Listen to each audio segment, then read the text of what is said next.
nous sommes très heureux d'accueillir aujourd'hui qui représente une génération vraiment, comme vous le voyez, non seulement jeune, mais jeune et pleine d'ardeur. On parlait tout à l'heure avec madame de la France, qui est un pays où il y a toujours des choses à revendiquer. Et c'est extraordinaire parce que c'est un peuple vif et toujours exigeant. Quand on leur dit oui, voyez, vous avez le confort, ceci, cela, ils veulent plus. Et c'est bien, la nouvelle génération, et c'est un excellent signe, elle veut toujours mieux et plus. Et c'est tout à fait légitime. Et ce sont des pays qui vivent. La France est un pays qui vit, contrairement à d'autres qui se disent installés dans leur soi-disant confort, vous voyez, on a tout, etc. Donc, je compte sur vous pour qu'à l'Assemblée, vous puissiez animer. Il suffit de 5 personnes, même sur les 400 et quelques, sur les 4-5 personnes qui veulent le changement, et croyez-moi que c'est faisable.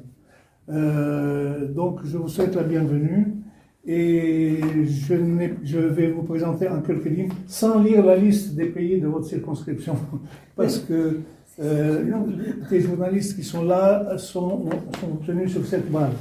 Donc, ils viennent pour la plupart, si ce n'est tous, des pays qui sont dans votre circonscription. Donc, je ne vais pas m'amuser à le lire. Si vous voulez, je le fais. Donc, vous êtes investi par décision de la Commission nationale d'investiture du Parti des Républicains. Vous avez été investi par les Français établis hors de France, de la 10e circonscription. Vous pouvez lire dans l'invitation qu'on vous a envoyée, il y a la liste des pays représentés dans cette circonscription. Bonjour, collègue polonaise. Bonjour, enchanté. Excusez-moi pour le retard. Merci.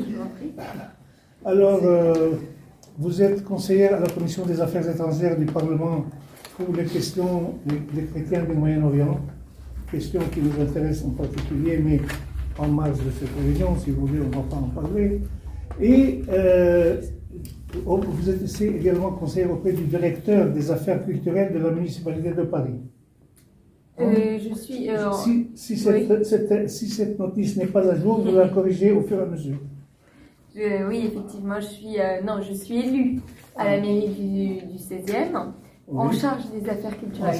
C'est moi qui suis en charge des affaires culturelles. C'est aussi important que ce qui est écrit ici. Voilà, absolument. Vous intervenez ou collaborez au quotidien avec les différentes autorités et relais du premier plan, c'est-à-dire ambassades et services consulaires, bien sûr, puisqu'il s'agit de Français de l'étranger, institutions nationales, représentants religieux, c'est important dans beaucoup de pays, services de sécurité et de défense, aussi important.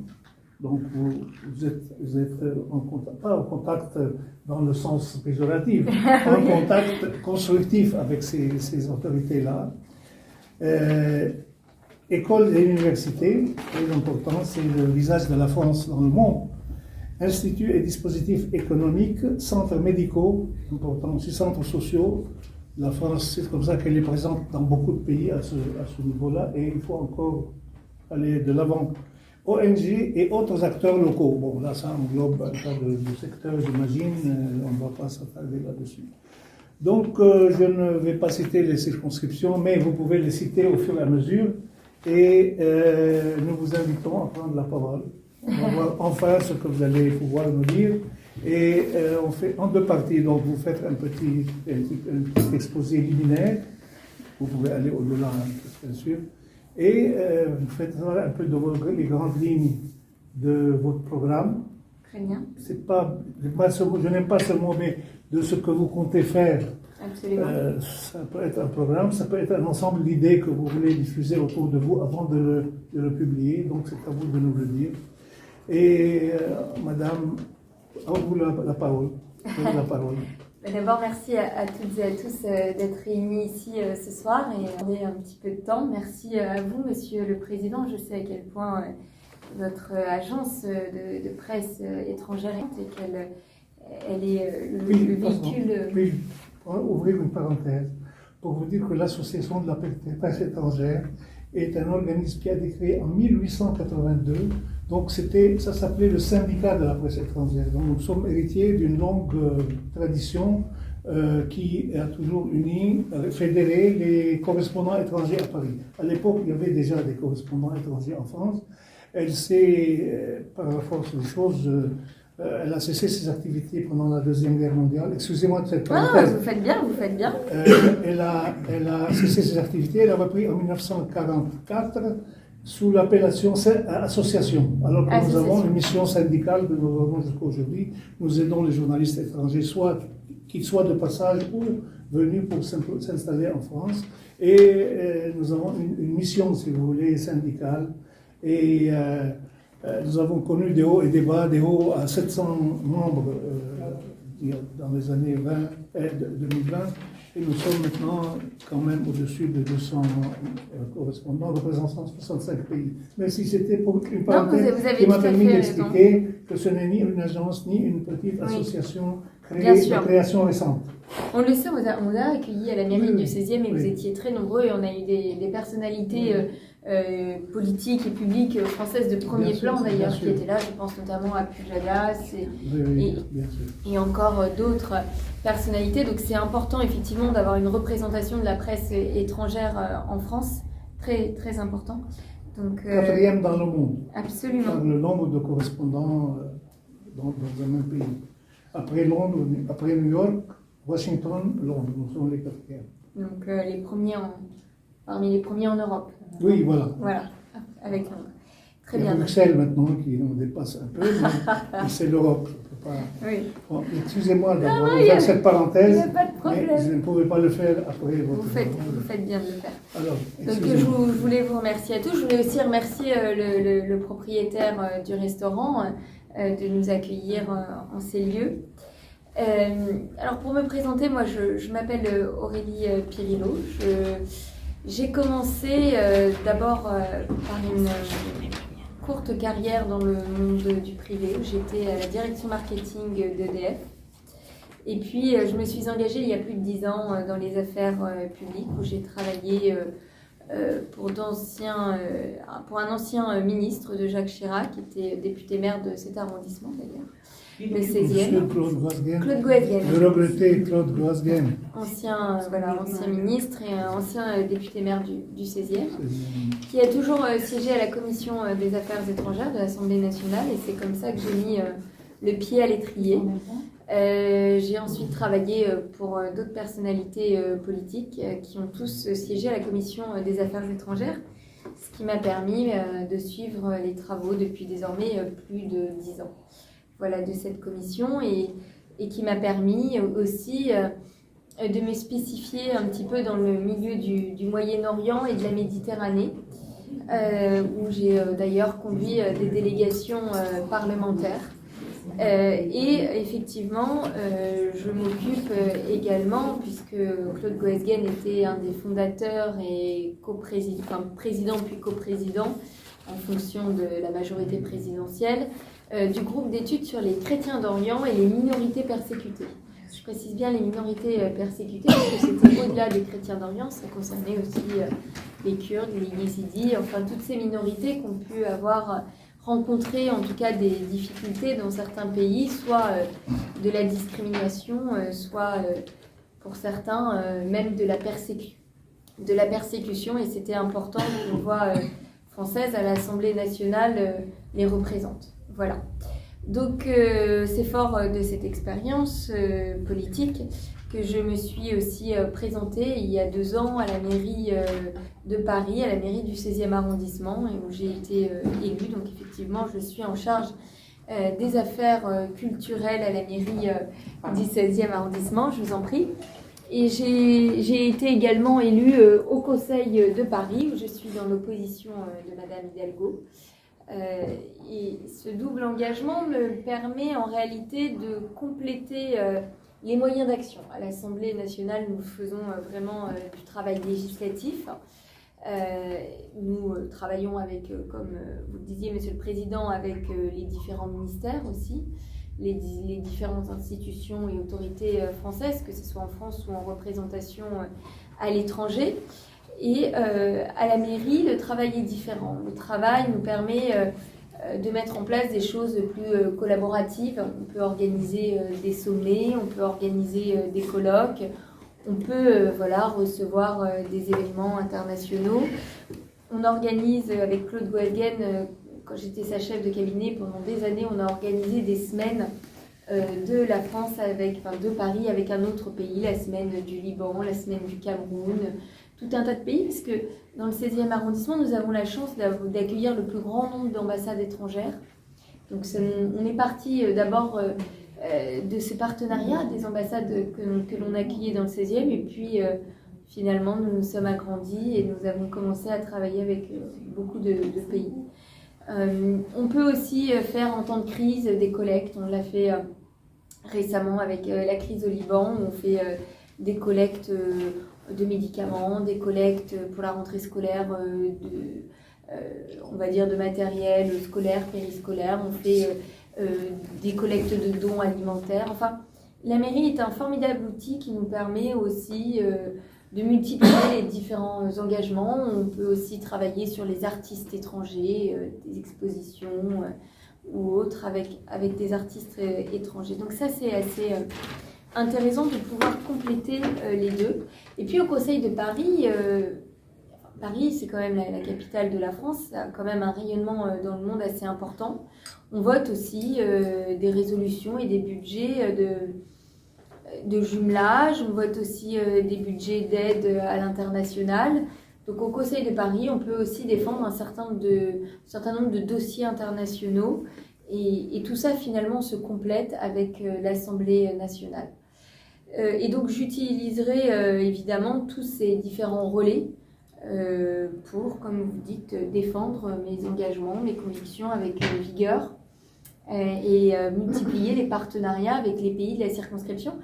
La 10e circonscription, ça regroupe pratiquement tout le Moyen-Orient, sauf la Turquie et Israël, et ça regroupe toute l'Afrique de l'Est, du nord jusqu'au sud. Donc en partant de l'Égypte, on contourne le Mali ne fait pas partie de ma circonscription. Ensuite, on redescend et ça englobe le Cameroun jusqu'à l'Afrique du Sud, et ça comprend même les îles Maurice, Seychelles, Madagascar. Voilà, donc c'est la circonscription qui contient le plus de pays.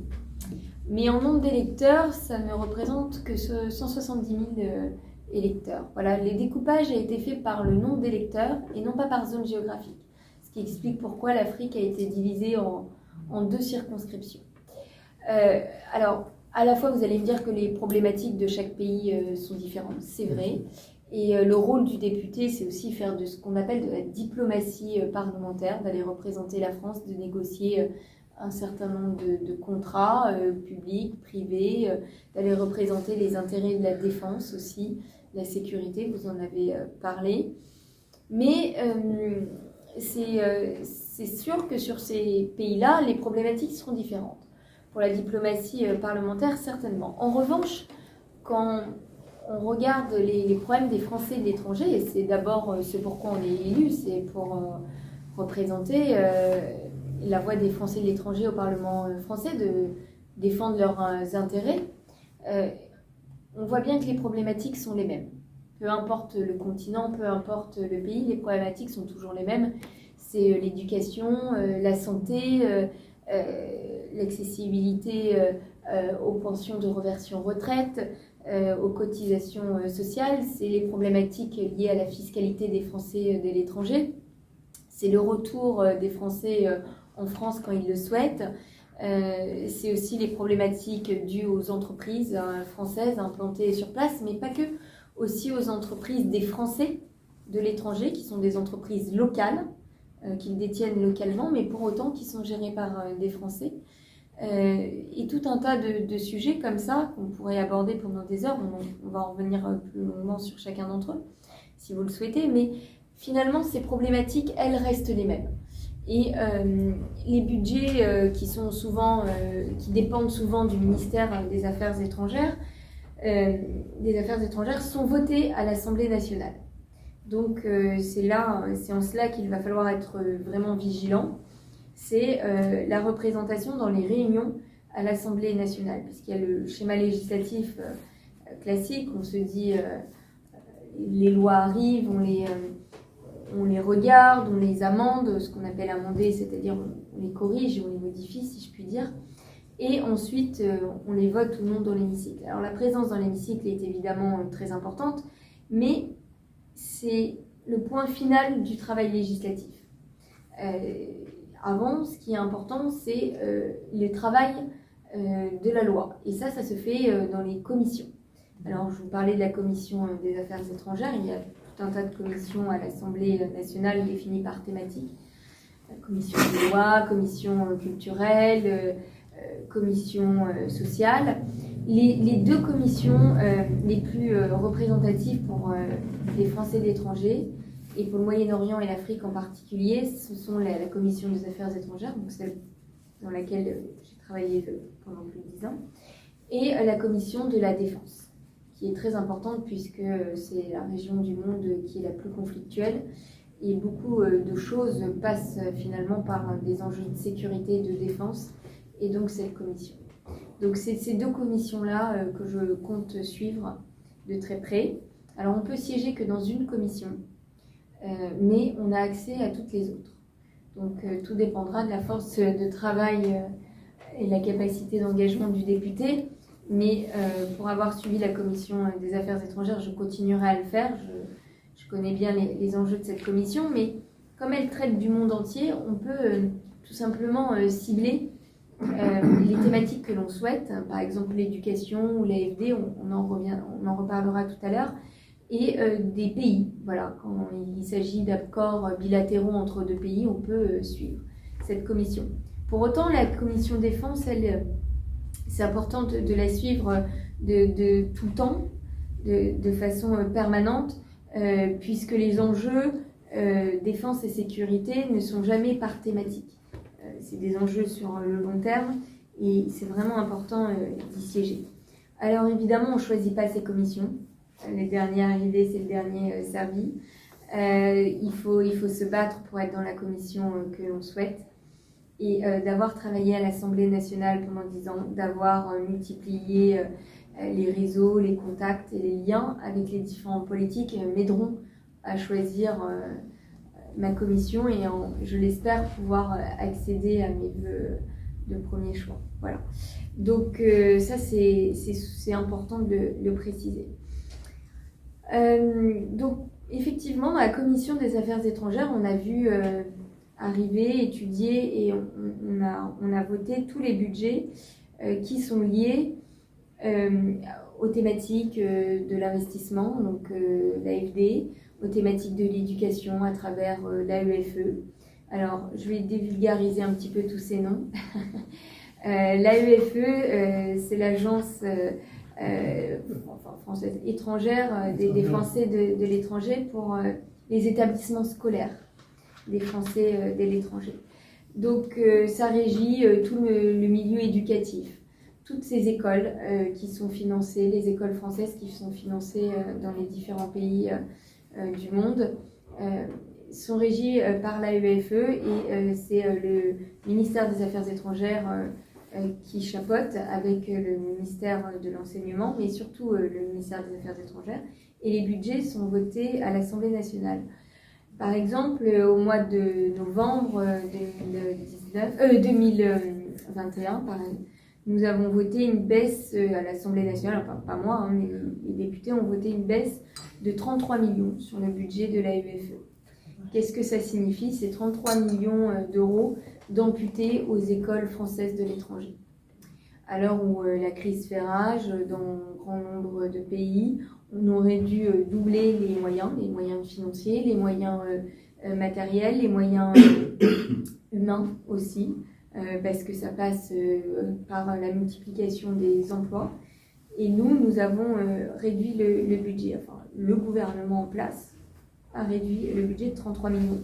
Il a également sucré au budget 10 millions d'euros de subventions pour les aides à la bourse scolaire. Malheureusement, de plus en plus de Français de l'étranger n'ont plus les moyens de payer les coûts de scolarité assez élevés des établissements français de l'étranger. Et donc, il y a un système de bourse scolaire qui est mis en place pour les familles nombreuses, les familles moyennes, des familles pauvres, n'ayons pas peur de le dire. Et une baisse de budget de 10 millions a été encore enregistrée pour le mois de novembre 2021, donc pour les années à venir. Ensuite, ils ont supprimé 512 postes de professeurs, ce qui est assez inquiétant, sachant que déjà, ils ne remplacent pas les départs, et en plus, on supprime 512 postes. C'est assez dramatique. Qu'est-ce qu'ils veulent mettre en place? Ils ne privilégient plus les postes d'expatriés chez les enseignants. Désormais, ils ne veulent que des enseignants qui ont un statut de résidents locaux. Autrement dit, ils ont des contrats de travail locaux, avec des salaires locaux. Évidemment, les enseignants français n'acceptent plus à ce prix-là d'être payés, donc ils refusent les postes. Et après, le ministère nous dit, on a demandé à ce qu'un poste soit remplacé, mais personne postule. Alors évidemment, si le salaire ne suit pas, si les avantages qu'on leur donnait à l'époque des logements de fonction, par exemple, la gratuité pour leurs enfants à l'école française, on leur a supprimé la gratuité. Donc ils viennent enseigner et ils doivent payer les frais de scolarité assez élevés pour leurs enfants, alors qu'ils sont payés comme des locaux. Donc, autrement, c'est impossible de scolariser leurs propres enfants dans le système scolaire français. Donc ça paraît complètement incongru, donc évidemment, plus d'attractivité des postes, les gens ne veulent plus les pourvoir. Donc tout ça emmène à un mécanisme finalement de recrutement local. Oui, mais les recrutements locaux ne font plus la spécificité de l'école française. S'il n'y a plus de professeurs français, ça ne sert à rien. Il restera juste le programme français. C'est pas très intéressant pour les Français, d'abord l'étranger qui vivent sur place, et même pour les locaux qui veulent rentrer dans ces écoles et qui, par ailleurs, financent, puisque les Français de l'étranger ont un prix, ils ne payent que la moitié de la scolarité par rapport aux autres, mais les locaux, eux, payent des sommes assez élevées pour scolariser leurs enfants, et c'est ce qui nous permet aussi de faire fonctionner les écoles, ce qui participe aux frais de fonctionnement et de l'école. Donc, c'est vraiment se tirer une balle dans le pied, si je puis dire, que de faire ça. On appauvrit le système éducatif français et les gens se détournent de notre système pour aller vers des systèmes plutôt anglo-saxons. Et donc, c'est la perte, en quelque sorte, de la francophonie. Voilà, donc moi, ce sera une de mes priorités, parce que j'estime que l'école, c'est d'abord l'égalité des chances.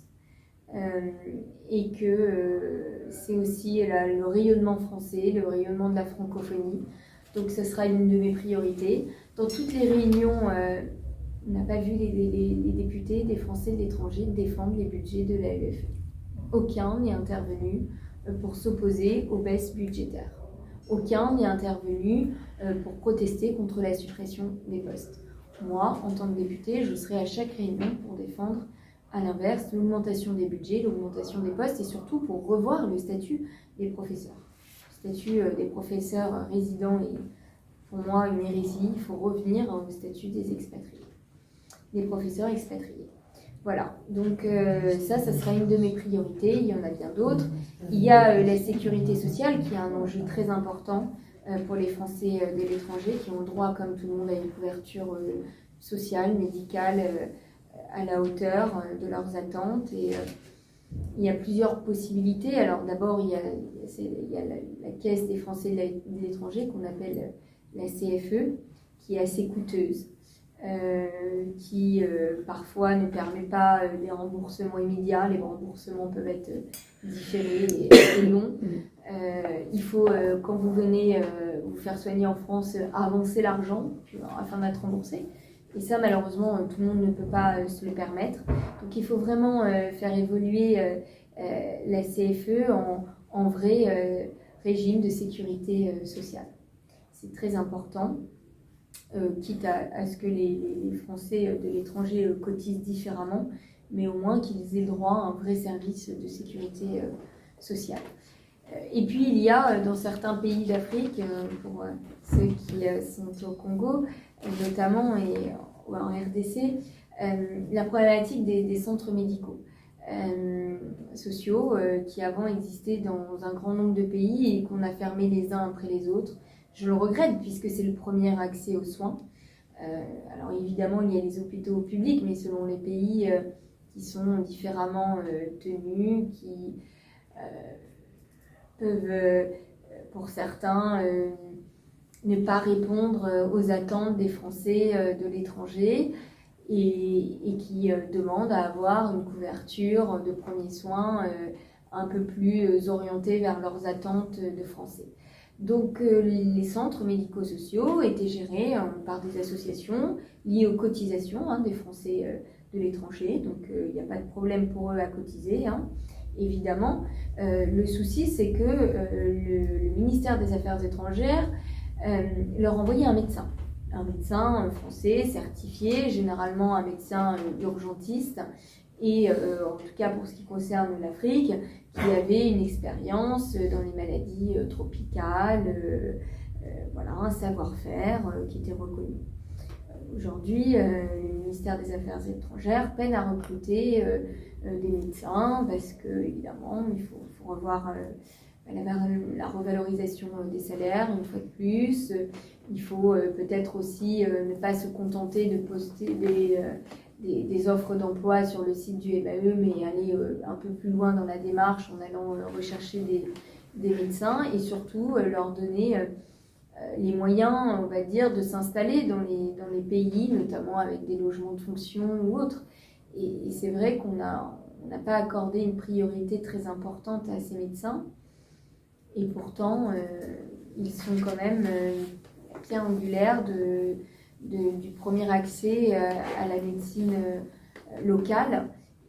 Et c'est assez regrettable. Donc ça, c'est un des projets que je porterai aussi. Voir comment on peut améliorer le recrutement de ces médecins français à l'étranger, comment on peut améliorer leurs conditions sur place pour conserver cette attractivité des postes et pousser nos jeunes médecins français à encore aller s'expatrier et faire un service, voire une carrière de médecin à l'étranger, parce qu'avant c'était une carrière. C'est un peu comme les professeurs. Avant, c'était une carrière que d'être expatrié. Vous avez moi j'ai connu des professeurs qui ont passé toute leur vie professionnelle à passer d'un pays à l'autre ou parfois à se stabiliser dans un pays. Mais ils avaient un plan de carrière stable. Aujourd'hui, on ne leur permet plus d'avoir des plans de carrière stables, que ce soit les médecins ou les professeurs.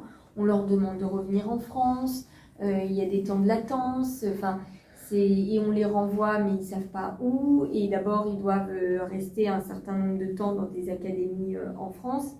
Donc, ça casse toute la carrière professionnelle à l'étranger. Et puis, ils ont des familles, donc on ne peut pas les trimballer d'un pays à l'autre comme ça. Parfois, ils veulent s'installer dans un pays et rester, évoluer dans le pays, changer d'établissement ou changer de poste, mais rester et avoir une vie, si je puis dire, sédentaire. Donc, il y avait une vraie projection de carrière et au fur et à mesure, les différents ministères ont détricoté tous ces statuts d'expatriés et ne rendent plus attractifs les postes. Et ils nous disent désormais, mais on ne trouve plus personne. Évidemment, vous avez tout fait pour que plus personne ne veuille partir, ne veuille en tout cas s'engager, s'investir dans ces pays. Donc ça, c'est quelque chose à revoir et à défendre. Je n'ai pas souvenir de députés des Français de l'étranger qui l'ont récemment fait. Et aider les associations aussi sur place à faire vivre les centres médico-sociaux qui restent, puisque certains aussi sont livrés à eux-mêmes. Donc c'est important de leur apporter un soutien, pas que financier, un soutien aussi parfois d'accompagnement, de recherche de partenariat avec des sociétés pharmaceutiques, notamment dans l'approvisionnement des médicaments ou des machines médicales. Enfin, ils ont besoin d'un soutien, d'un accompagnement et de quelqu'un qui vienne défendre leurs intérêts en France, à la fois dans les commissions à l'Assemblée nationale, mais aussi et surtout dans les ministères. Ça, c'est très important. Et puis, on peut aussi les aider en mettant en rapport des secteurs privés, en faisant des partenariats publics-privés. Quand l'État n'a pas l'argent, il faut savoir aussi aller le chercher ailleurs. Et il ne faut pas rougir que d'aller demander des mécénats ou autre. Le rôle du député, c'est aussi quand la réponse, la solution n'est pas dans le législatif, d'aller trouver des solutions par ailleurs à travers différents réseaux qu'on peut avoir, nous, sur Paris ou localement avec des entreprises. Il ne faut pas hésiter à le faire et moi, je n'aurai pas de souci, en tout cas, à m'y atteler. Voilà, donc il y a le problème de la santé. La santé, c'est aussi une question de rapatriement. En France, quand les gens veulent revenir, il faut se désinscrire de cette caisse des Français de l'étranger avant de pouvoir postuler à la sécurité, enfin de s'inscrire à la sécurité sociale. Et il faut prouver à la sécurité sociale que vous n'êtes plus adhérent depuis 3 mois. Alors ça veut dire que pendant 3 mois, vous n'avez pas de couverture sociale. C'est complètement incohérent et c'est même dangereux. J'ai eu le cas d'une maman il y a quelques temps qui était venue me voir il y a 1 an, une maman qui avait un enfant qui avait une leucémie. Elle me disait mais comment je fais moi pendant ces 3 mois avec mon enfant? Donc c'est quand même très compliqué et en plus quand vous vous inscrivez à la sécurité sociale, vous n'êtes pas inscrit dès le premier jour. Il y a un temps de latence parfois dans l'instruction du dossier. Et puis vous pouvez attendre 6 mois, 1 an, et j'ai même eu des cas extrêmes de 2 ans, où à chaque fois ils perdent un dossier, un document, il faut leur prouver que vous avez bien cotisé à la CFE, que ceci, que cela, ce qui est quand même incroyable, puisque nous en France, quand des étrangers viennent, ils ont le droit tout de suite à quelque chose, et c'est très bien, et je suis ravie que la France soit un pays de solidarité, d'humanité, heureusement. Mais il faut que ça s'adresse à tout le monde. On ne peut pas exclure nos propres Français. Ils ne peuvent pas être désavantagés par rapport aux autres. Ça paraît complètement incongru. Donc, il y a encore beaucoup de choses à travailler. Et ça, c'est parce qu'on n'a pas réussi à faire évoluer la Caisse des Français de l'étranger en réel régime de sécurité sociale. Donc, tant qu'on ne reverra pas le statut de la CFE, il y aura des problématiques. Et puis, ça nous ramène aussi à la question du guichet unique. Le guichet unique tant promis par le président actuel, qui devait être mis en place par l'AFD. Alors l'AFD qui est l'Agence française de développement, qui est censée régir tout ce qui est lié aux investissements économiques, à l'aide au développement économique et aux investissements. Il devait mettre en place un guichet unique. Promesse encore non tenue. Le guichet unique, c'est très bien. Ça permet aux Français de l'étranger de gagner du temps, de faciliter les démarches administratives. En fait, quand vous revenez en France, vous avez ce qu'on appelle un guichet unique où vous venez faire tous vos papiers administratifs. Tout est centralisé derrière un même agent, derrière un même dossier. Alors, il existe, on le fait pour les dom-toms, ça fonctionne très très bien. Donc c'est un processus qu'on a déjà mis en place, donc c'est pas, il suffit juste de le développer un peu plus pour lui permettre l'accessibilité à tous les Français de l'étranger. Donc c'est pas infaisable, c'est pas si coûteux que ça demande quelques moyens humains, mais on peut bien embaucher des personnes, hein, ça fera pas de mal à l'État, on le fait pour d'autres secteurs, donc c'est pas ça qui fait qui nous mettrait budgétairement en danger. Donc c'est tout à fait réalisable. Et puis quand je vois passer les millions, les milliards d'investissements qu'on fait avec l'AFD, je me dis qu'on peut bien consacrer quelques millions au guichet unique, qui serait beaucoup plus utile. Alors, on peut revenir justement sur l'AFD, c'est des budgets faramineux qui sont votés et qui passent dans cette commission des affaires étrangères où la députée actuelle a défendu encore récemment les bienfaits de l'AFD, tout ce qu'ils ont mis en place. Pour autant, il y a quand même quelques questionnements sur ce fonctionnement, avec notamment la caisse, on va dire, d'investissement de l'AFD et Proparco. Proparco, c'est une banque régie par l'AFD qui permet normalement aux locaux, aux investisseurs étrangers, a priori, normalement d'abord aux Français de l'étranger, mais on verra que ce n'est pas le cas, de se faire financer des projets. Alors d'abord, le dispositif exclut toutes les petites et moyennes entreprises, puisque vous ne pouvez commencer à investir qu'à partir d'un certain montant qui est assez élevé. Donc tous les petits projets ne sont même pas regardés. Ensuite, ce n'est pas vraiment une aide à l'investissement, ça s'est transformé en banque. en banque à taux réduit, alors c'est très bien, sauf qu'on prête à tout et à n'importe qui. Et quand on regarde de plus près, ces 2 dernières années, 60% des budgets d'investissement ont été donnés à des projets qui étaient en sous-main gérés par des banques chinoises et turques, qui sont quand même nos ennemis économiques, enfin nos ennemis, nos concurrents du moins économiques. Donc c'est quand même problématique. Au lieu d'aider des projets français ou des projets locaux de développement, on se retrouve à aider des concurrents commerciaux. Ça pose quand même question. Et enfin, on n'a aucune traçabilité sur les fonds et sur les résultats. Les gens viennent avec un projet, demandent à avoir des sommes faramineuses, 10 millions d'euros de prêts. Ils demandent 10 000, parce que si ça dépasse, en dessous les 500 000 euros, on ne vous prête pas de l'argent, on ne prend pas votre projet. Donc voilà. Et encore, la plupart, ils passent même pas, il faut attendre les 1 million pour que vous soyez considéré. Et donc, quand vous investissez, on ne demande pas de résultats. Or, normalement, l'agence d'aide au développement, c'est d'abord et avant tout un suivi pour savoir qu'est-ce qu'on aide, qu'est-ce qu'on développe. Donc, quand vous présentez le projet, vous n'êtes même pas conseillé en disant, voilà, votre projet est viable, on vous conseille de l'orienter de telle ou telle façon. Non, il n'y a ni conseil, ni accompagnement, il n'y a pas de suivi pendant le projet. Et ensuite, on ne vous demande même pas à la fin les résultats. Puisque c'est des fonctionnaires qui sont à l'AFE et qui gèrent ça, alors qu'on devrait mettre des professionnels de différents secteurs économiques pour qu'il y ait un vrai accompagnement, pour que ce soit une agence de conseil à l'investissement et au développement. Ce n'est pas du tout le cas. Donc on se retrouve, alors j'étais au Cameroun là récemment, on me dit, vous savez, Mme Pirillo, les 3/4 des projets sont détournés. C'est-à-dire que les gens dépensent l'argent ailleurs, et puis après, ils font un semblant de projet pour dire, bon, on a quand même rempli un minimum les tâches qui nous ont été demandées au moment du prêt. Mais du moment que les gens remboursent l'argent, il n'y a pas de problème puisque c'est un prêt. Du moment qu'ils remboursent, tout va bien. On ne regarde pas le résultat. Si le projet a bien eu lieu, si l'entreprise a été montée. Donc plein de projets sont abandonnés en cours. Il n'y a pas de structure de contrôle, madame? Il n'y a aucune structure de contrôle. Aucune. Et donc, voilà. Et donc, on dépense des milliards dans l'AFD et après, on nous dit on ne peut pas subventionner 512 postes de professeurs étrangers, on ne peut pas financer tel et tel projet. Donc voilà, moi, je pense que l'argent, il est là pour les Français de l'étranger. Mais je pense qu'il faut revoir la répartition.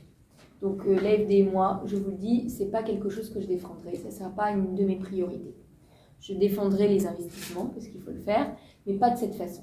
Et je préférerais défendre des budgets de l'éducation, de la sécurité sociale, du droit à la formation, puisqu'il est complètement inexistant. En France, vous travaillez, vous cotisez, vous avez le droit à des temps de formation professionnelle. Les Français de l'étranger, eux, n'y ont pas le droit. Donc il y a beaucoup de choses à revoir qu'on pourrait financer si l'argent était mieux réparti. Voilà. Donc de toute façon, la politique, c'est toujours une question de priorité, de stratégie, on va dire, politique. Est-ce que vous voulez accorder une importance particulière à tel secteur ou à tel autre? Donc voilà, moi je défendrai l'éducation, la sécurité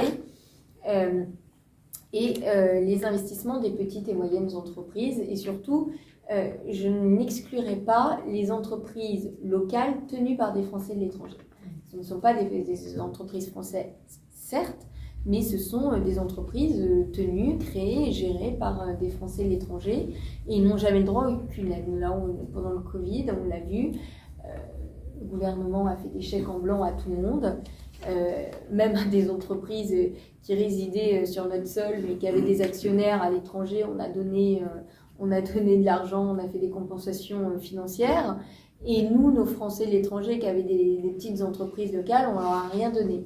Pour autant, je ne pense pas que ça représentait un gap financier très important et on aurait pu utiliser les millions et les milliards de l'AFD à aider nos entreprises et à les dédommager un minimum des pertes qu'ils ont eues sur place.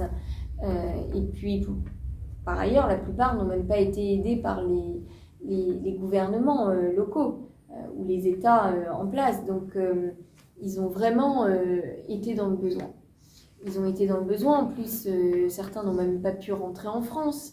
Cette gestion du Covid a été catastrophique. Alors quand je vois les différents ministres et les différents députés de la majorité des Français de l'étranger se satisfaire que tous les Français de l'étranger ont reçu un vaccin et aient été vaccinés, je dis c'est faux.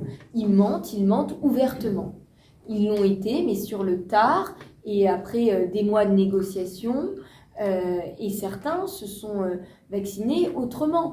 Maintenant, ils sont tous vaccinés, oui, mais parce que la plupart se sont retournés du côté de l'État en place. C'est-à-dire qu'ils ont vu avec l'État dans lequel ils habitaient. Donc, non seulement on leur a coupé les avions, ils ne pouvaient plus rentrer en France, en plus, on ne leur a pas donné la plupart du temps les vaccins.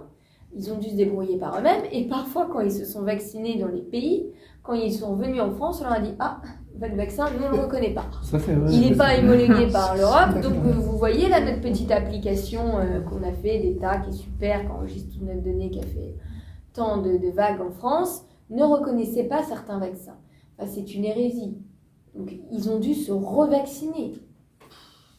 Ou alors, il fallait rentrer dans le pays. Enfin, ils ne pouvaient pas avoir accès à leur pays de résidence premier, qui était la France, leur pays d'attache. C'est quand même incroyable de ne pas avoir pris en compte dans l'application Covid la spécificité des Français de l'étranger. On aurait pu faire une exception pour ceux qui étaient vaccinés, mais qui n'étaient pas peut-être certifiés par l'Union européenne, mais parce que nous, peut-être que la France avait des critères sanitaires plus élevés que d'autres pays. Mais ça ne voulait pas dire que le vaccin n'était pas efficace pour autant. Donc c'était plutôt au niveau des effets secondaires qu'on était exigeant sur la provenance et le contenu des vaccins. C'était pas tellement sur leur inefficacité. Donc il n'y avait pas de raison de refuser l'accès à ces personnes. Donc ça a mis beaucoup de temps à se mettre en place. Donc quand je les vois se satisfaire sur les réseaux sociaux, je me dis plus c'est gros, plus ça passe, et plus ils mentent et plus ils sont contents. Donc c'est voilà. Alors je pense que les Français n'ont pas été dupes, quoique j'étais très étonnée des scores du président de la République au premier tour chez les Français de l'étranger. Donc voilà. Finalement, je crois que certains sont satisfaits. J'ai vu beaucoup de parents qui disent, vous savez, on nous supprime les professeurs, vous savez, on n'a pas été vaccinés, vous savez ceci, vous savez cela. Mais quand je regarde les scores, ils ont quand même voté pour le président majoritairement. Et puis c'est là qu'ils se rendent compte qu'ils disent ah oui c'est vrai, c'est nos députés qui ont voté ça, ah oui c'est vrai, c'est le gouvernement qui a mis ça en place. Mais comme s'il y avait un détachement entre l'ambassade et la gouvernance de l'État français. Non, tous les ambassades exécutaient les ordres du ministère des Affaires étrangères et de l'Élysée sur les vaccins. Enfin, je veux dire, ils ont fait avec les moyens qu'on leur a donnés. C'est pas une décision des ambassades. Beaucoup en veulent au dysfonctionnement des ambassades, mais les ambassades ne sont que le reflet des politiques françaises. Donc quand il y a des dysfonctionnements, il faut regarder plus haut que les ambassades. Il faut aller regarder au niveau du ministère des Affaires étrangères ce qui ne va pas. Donc voilà. Et puis il y a aussi tous les sujets liés à la fiscalité. Il y a cet impôt très injuste qui a été mis en place par Macron, la CSG-CRDS, où les Français de l'étranger payent un impôt dont ils ne bénéficient pas des avantages, puisqu'ils ne cotisent pas pour le chômage en France, alors qu'ils payent pour cet impôt, ce qui est quand même incroyable. Alors, évidemment, l'Union européenne avait retoqué cet impôt injuste. Donc les Français de l'Union européenne ne le payent plus. Mais pour les autres, il n'y avait personne pour les défendre. Donc, quid, ils le payent. Voilà. Donc il y a une vraie rupture d'inégalité entre les Français de l'étranger de l'Union européenne, qui sont exempts de cet impôt, et le reste du monde. Donc évidemment, moi je militerai pour la suppression de cet impôt injuste.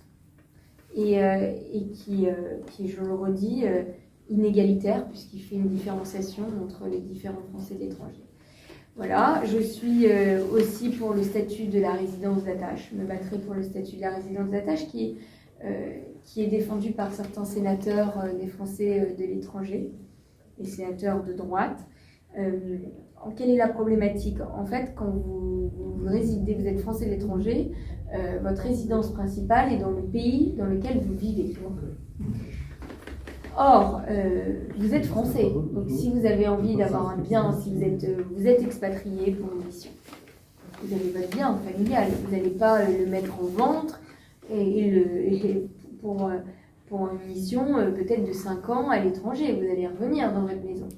Donc, qu'est-ce que vous faites si vous n'avez pas l'argent pour? Vous mettez en location votre maison, votre bien immobilier en attendant. Vous ne pouvez pas forcément payer de loyer. Et là, on vous taxe encore un impôt sur le revenu entre 25 et 30% sur les revenus issus de cette rente immobilière. Donc, si vous avez un crédit pour votre maison, comment vous faites pour le rembourser? Vous devez payer votre loyer dans le pays dans lequel vous résidez, mais en même temps, on vous taxe tellement sur les revenus engrangés par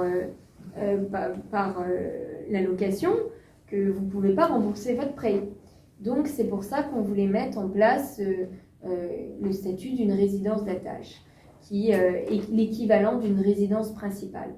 En gros, on permettrait aux Français de l'étranger de résider donc dans leur pays, et leur résidence principale fiscale serait le pays dans lequel ils résident pour les impôts, puisqu'ils payent leurs impôts là-bas. Mais d'un autre côté, d'avoir ce statut de résidence principale, qu'on appelle résidence d'attache, en France, afin d'avoir une fiscalité plus juste et proportionnelle pour ne pas être trop désavantagé fiscalement. Voilà. Donc ça, c'est un des sujets que je défendrai, évidemment. Et puis, il y a toutes les problématiques qui sont liées au droit au compte. Alors là, ça devient une des problématiques premières. Je m'explique. Vous êtes, on va dire, à Dubaï. Vous vivez, vous avez vos comptes à Dubaï. Vous économisez votre argent. Mais à un moment, vous voulez rentrer, ou même si vous ne voulez pas rentrer, vous envoyez vos enfants en études en France, vous voulez payer la retraite de vos parents, enfin, vous avez besoin d'avoir un compte en France sur lequel vous déposez des liquidités dont vous vous servez, même ne serait-ce que pour venir en vacances ou autre. Eh bien, vous pouvez être client depuis des années, à cause des problématiques liées à Tracfin ou autres, les banques françaises aujourd'hui vous suppriment vos comptes. Vous pouvez avoir des cas de gens qui ont été clients dans des banques pendant 60 ans et du jour au lendemain, on vient les revoir et on dit mais voilà, on va fermer votre compte, vous avez un mois pour retirer vos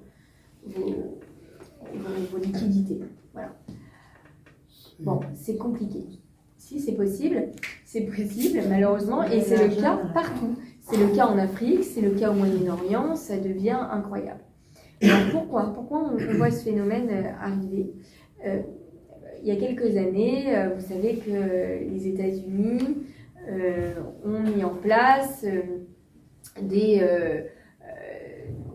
logiciels pour sécuriser la provenance des fonds, pour vérifier qu'il n'y ait pas de blanchiment d'argent, qu'on ne fasse pas du business avec des pays qui étaient boycottés économiquement, qui étaient sous embargo, pour pas que certains chefs d'État puissent blanchir de l'argent ou autre. Donc on a mis en place des systèmes, ce qu'on appelle Tracfin, de vérification de la provenance des fonds financiers. Bon, et la France, qui jouait pourtant le jeu, les banques devaient justifier chaque document, chaque provenance de fonds. À chaque fois qu'un virement était fait, il fallait le justifier, d'où venait le virement, si il y avait des papiers qui attestaient que c'était issu de revenus correctement collectés, correctement, on va dire, gagnés. Si vous travaillez bien dans une entreprise, quelle était cette entreprise, quelle était l'origine de cette entreprise. Bon, c'était très compliqué. Et la BNP a une amende record de plusieurs milliards d'euros qui a quand même mis un gros coup à toutes les banques françaises. Ils ont eu très peur.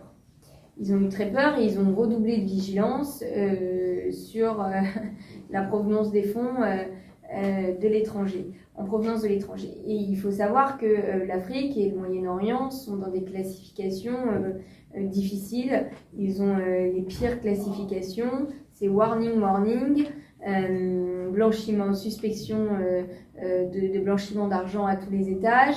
Et du coup, tous les Français de l'étranger qui vivent dans ces pays n'arrivent plus à rapatrier leur argent en France.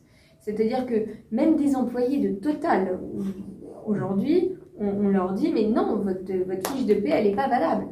En Mais Afrique. quel genre de justificatif qui demande? Excusez-moi, je vais. Fiche de je vois paie. que vous avez répondu à pas mal de questions, mais il y en a encore. Ah oui. Vous êtes surtout pour une députée prochaine, future députée frondeuse. Je pense que vous devriez créer un mouvement de fronde.